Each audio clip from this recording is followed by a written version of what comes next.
来看嘉义哦，今仔日开始帮幼龄园个安亲班的老师注疫苗。关政府是表示，大约有90%的老师拢有来做，后一波是换各中小个高中级教职人员会当来注射。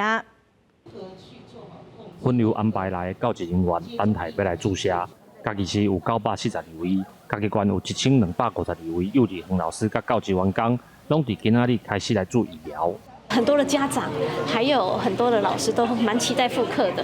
那我们今天打完疫苗以后，我们的确我们自己产生免疫力之外，我们希望幼儿园所有的宝贝们都有更优质的一个保护。我们幼教人员会面对很多家长跟学生，对所以如果有接种疫苗，家长跟学生其实对家长来讲的话，他们也会比较安心。政府宣布7月12日未解封。 为要准备将来可能恢复上课的情况，嘉义县市拢赶紧安排幼教人员来注射。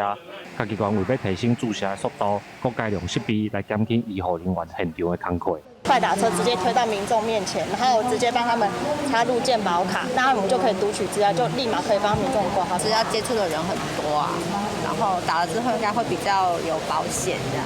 嘉义县市拢表示，幼教人员来做疫苗的人数有90%以上。 所来各中小、甲高中的教职人员，嘛已经开始统计人数甲做册，希望会当伫9月开学前2礼拜完成学校环境的群体防护。记者林慧婷，嘉义报道。